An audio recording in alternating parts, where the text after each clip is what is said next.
Hello students, आज मैं आपको स्टार्टर्स पकड़ने के लिए मैजिकल ट्रिक्स बताने जा रहा हूँ। ध्यान से देखना। इस तरह के सवाल में जो कि SBI PO एग्जामिनेशंस में पूछे जाते हैं, A set of two sentences are given with three starters.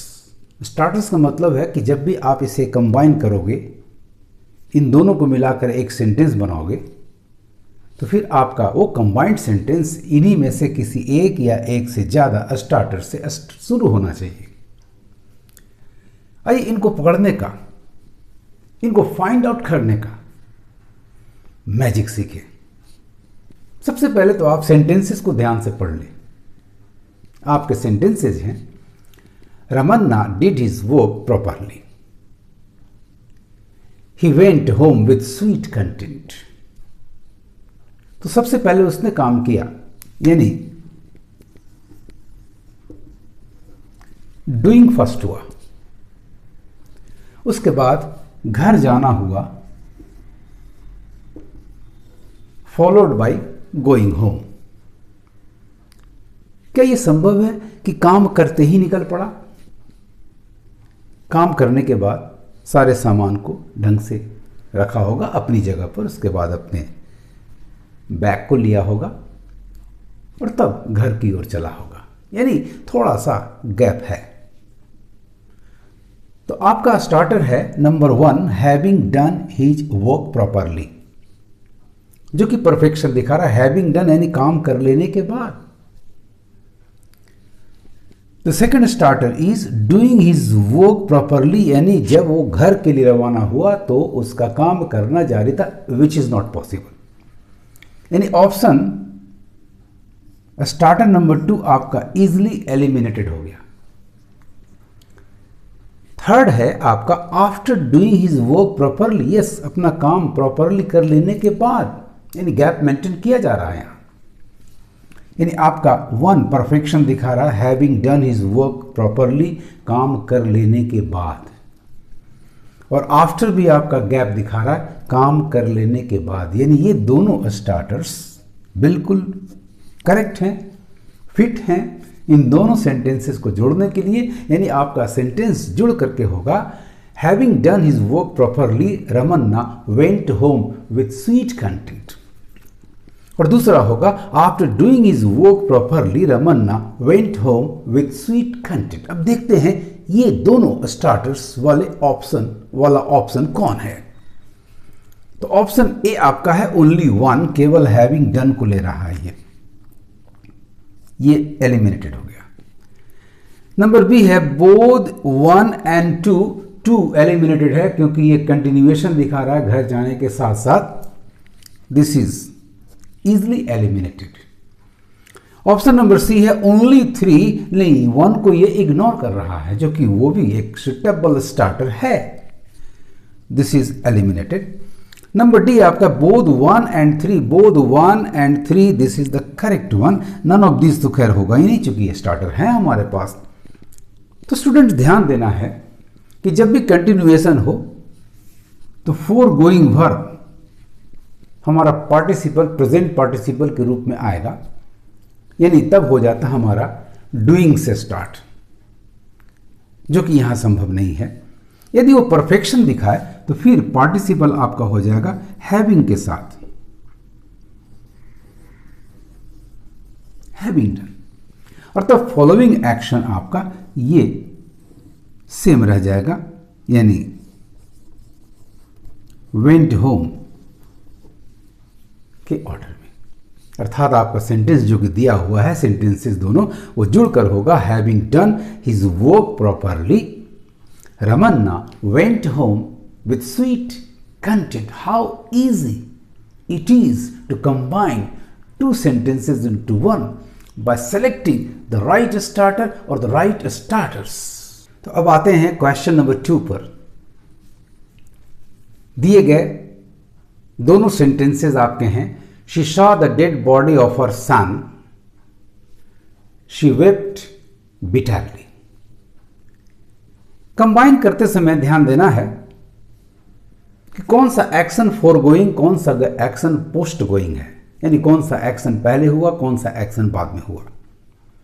यदि फोरगोइंग एक्शन आपका कंटिन्यू करता हो पोस्ट गोइंग के साथ, तो फिर आपकी शुरुआत प्रेजेंट पार्टिसिपल से होगी, यानी मेन वर्ब नंबर 4 से होगी। यदि following action post going action शुरू होने के पहले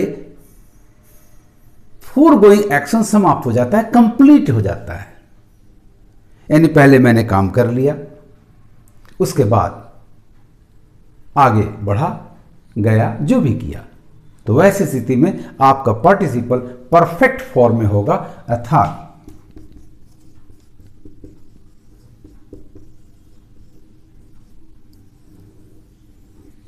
having plus main verb number 3 में हो। अब देखते हैं, तो सबसे पहले उसने अपने बेटे का डेड बॉडी देखा, उसके बाद रोना शुरू किया, और जब रोना शुरू किया तो डेड बॉडी देखना खत्म नहीं हुआ, वो जारी है। उस हिसाब से देखा जाए तो आपकी शुरुआत इससे होनी चाहिए, यानी होना चाहिए था normally seeing the dead body of her son, यानी उस थ्योरी के अनुसार, उस ट्रिक के अनुसार हमारा ऑप्शन 1 जा रहा है। लेकिन एक बात का ध्यान रखना है कि यदि पोस्ट गोइंग एक्शन, बाद में होने वाला काम, यदि इमोशनल है, देखिए गौर से, वीपिंग बिटर ने वास्तव में एक इमोशनल, एक मेंटल एक्शन है। दुख होता है तभी यहां से इंपल्सेस आते हैं टीयर ग्लैंड्स की ओर और आंसू निकलने शुरू होते हैं। तो जब भी आपका पोस्ट गोइंग एक्शन इमोशनल हो, मेंटल हो, तो फिर कभी भी पार्टिसिपल से स्टार्ट नहीं कर पाएंगे, क्योंकि ये वाई का जवाब देता है। सी वेप्ट बिटरली, वाई, इस तरह का सेंस देता है। तो वैसी स्थिति में आपका post going action first part होगा, यानी यदि इमोशनल एक्शन हो, पोस्ट गोइंग एक्शन, तो सबसे पहले आपको लाना होगा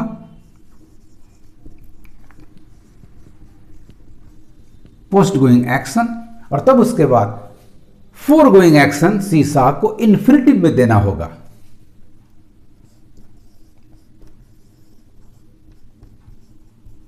यानी ये आपका हो जाएगा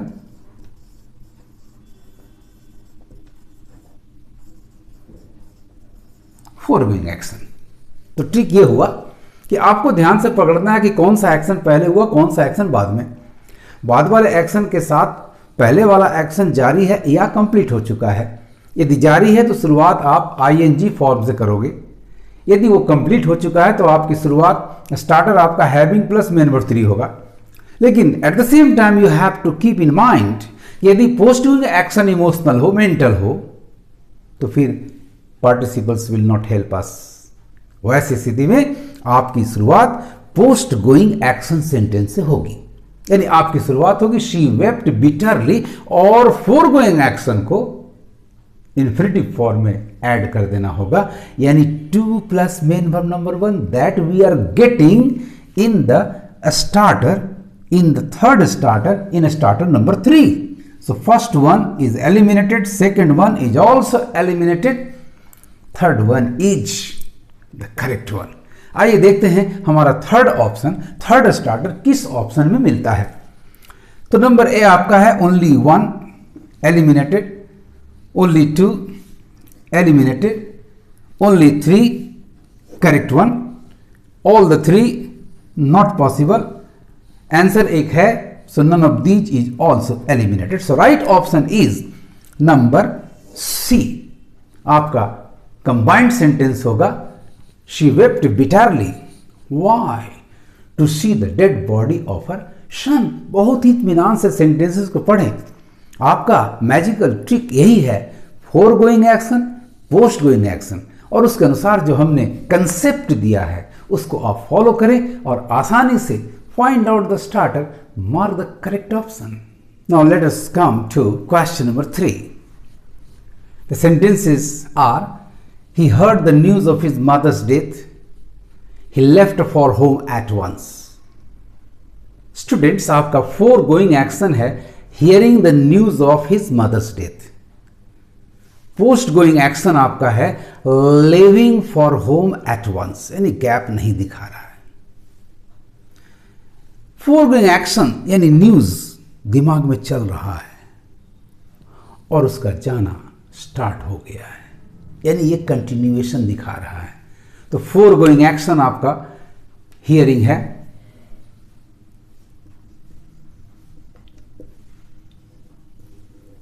ये हमारा स्टार्टर होगा, यानी नंबर 1 आपका करेक्ट ऑप्शन है। Hearing the news of his mother's death he left for home at once.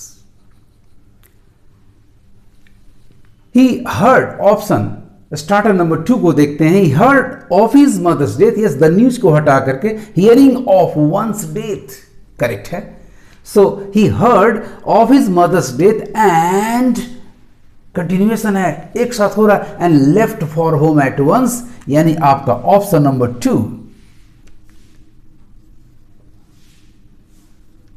And भी आपका करेक्ट जा रहा है, यानी ही के साथ ही से शुरू करेंगे और एंड के बाद पोस्ट गोइंग को ऐड कर देना है। On hearing as soon as, on shows gives the sense of as soon as, तो हमारा स्टार्टर ऑन हियरिंग भी आपका हो सकता है, यानी ऑन प्लस जीरंड, ये एज सुन एज का सेंस देता है। तो इस तरह से हम देखते हैं स्टूडेंट्स कि आपका starter number 1 hearing the news of his mother's death he left for home at once correct.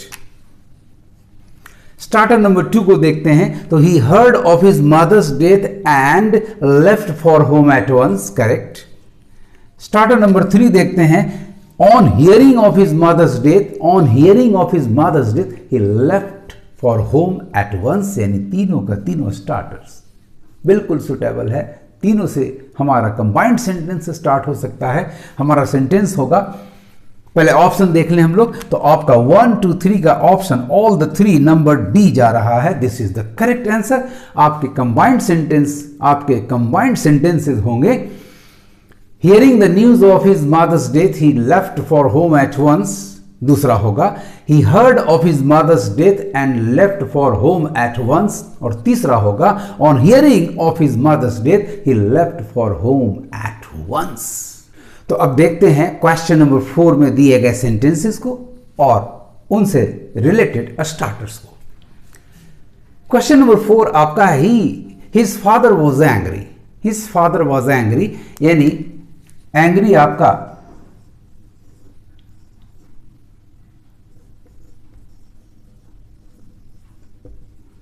Four going है। सब्जेक्ट आपका है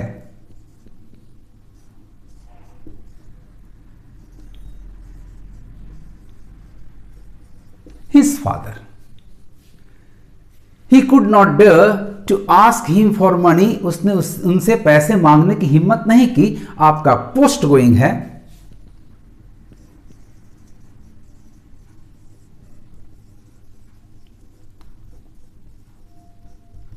कुड नॉट डेयर, और इस एक्शन का सब्जेक्ट आपका है ही, यानी सब्जेक्ट्स आर डिफरेंट।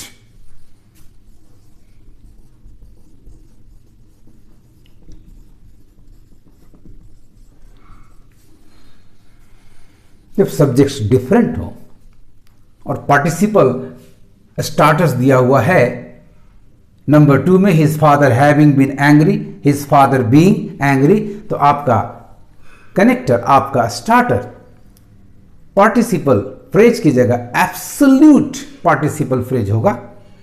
क्योंकि फोर गोइंग पार्ट आपका एंग्री रहना कंटिन्यू कर रहा है, तो पार्टिसिपल फ्रेज में, एब्सोल्यूट पार्टिसिपल फ्रेज में बीइंग प्लस एडजेक्टिव का प्रयोग करना है। बीइंग प्लस एडजेक्टिव कौन से, देखिए डिफरेंट सब्जेक्ट से स्टार्ट करेंगे और उसके बाद बीइंग फ्रेज को लाएंगे, तो आपका ऐसा ऑप्शन है नंबर 3 में, ऐसा स्टार्टर है नंबर 3 में his father being angry, number 2 जो है his father having been angry, having been completeness दिखलाता है, बीइंग इनकम्प्लीटनेस दिखाता है अर्थात कंटिन्यूएशन दिखाता है, तो ऑप्शन नंबर 2 आपका एलिमिनेटेड हो गया।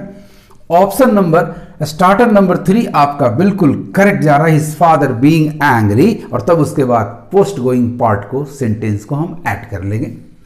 नंबर 1 पर देखते हैं his father was angry and, ये भी सही होता लेकिन थोड़ा सा कमी है, एंड के बाद सो या एंड के बाद देयरफॉर होना चाहिए था। So his father was angry and so and therefore he could not, but ऐसा उपलब्ध नहीं है, तो आपका स्टार्टर नंबर 1 एलिमिनेटेड हुआ। स्टूडेंट्स आपका 1, 2 आर एलिमिनेटेड बट 3 इज बिल्कुल करेक्ट है, इसी को आप ऑप्शन के रूप में सिलेक्ट करें। आपके ऑप्शंस हैं number A only 1 not possible, option number B only 2 eliminated, option number C only 3 this is correct one, option number D both 1 and 3 तो है 1 नहीं हो रहा है एक वजह से क्योंकि उसके बाद सो या देयरफॉर नहीं है, so this is eliminated. Option E भी eliminated, right option is number सी।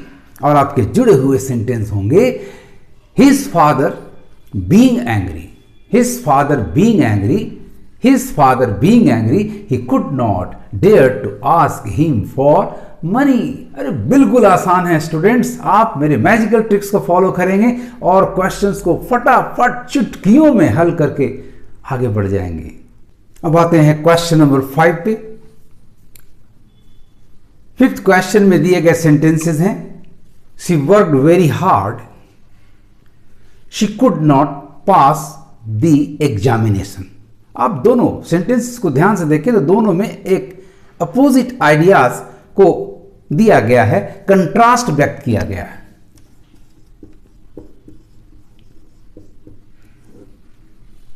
ये सब कंसेप्ट को बहुत ध्यान से आप देखेंगे और उनको यूज में लाएंगे ताकि आपको स्टार्टर फाइंड आउट करने में बहुत ही आसानी हो।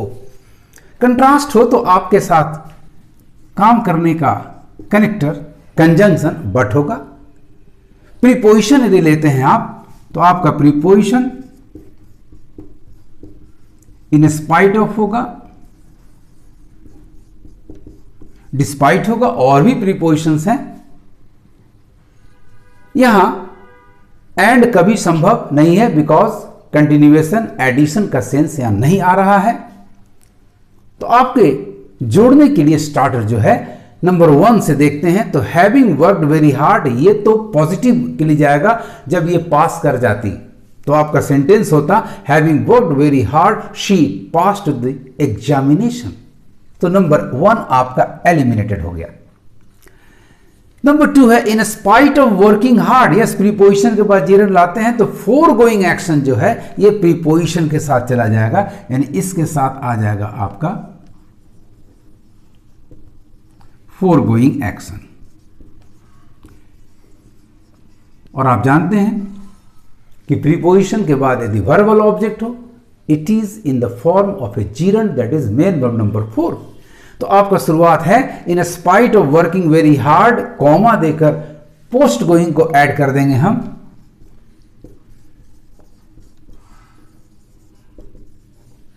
इन spite of working very hard she could not pass the examination. उसके बाद आपका बट भी काम करता है, तो बट में आपका four going plus post going actions को हम ऐड कर देंगे। सेम वर्ड्स को बट के बाद हम ओमिट कर देंगे, यानी हमारा कंबाइंड सेंटेंस होगा ऑप्शन नंबर 3 से, स्टार्टर नंबर 3 से she worked very hard but could not pass the examination. तो आपका स्टार्टर नंबर 2 और स्टार्टर नंबर 3 बिल्कुल सुटेबल है, करेक्ट है। कंबाइंड सेंटेंस जो भी बनेगा ग्रामेटिकली करेक्ट होगा, कंटेक्चुअली करेक्ट होगा, अपोजिशन आइडियाज को जोड़ने वाला होगा। आपका जुड़ा हुआ सेंटेंस हो जाएगा she worked very hard but could not pass the examination. और स्टार्टर नंबर 2 से होगा in spite of working very hard she could not pass the examination. So right option आपका वो होगा जिसमें 2 और 3 दोनों शामिल होंगे, और ऐसा ऑप्शन आपके पास नंबर डी में आ रहा है students, both 2 and 3, both 2 and 3। Number A eliminated, B eliminated, C eliminated and E eliminated. इस तरह से स्टूडेंट्स आप बड़ी आसानी से स्टार्टर्स को फाइंड आउट कर सकते हैं। आप कंसेप्ट को बढ़िया से समझ चुके हैं, आप इनको बार बार यूज करें। ऐसे क्वेश्चंस को आप लें प्रैक्टिस सेट से, टेक्स्ट बुक से, और उन्हें कंबाइन करने का प्रयास करें। आज इतना ही। Best of luck. Thank you for watching my video.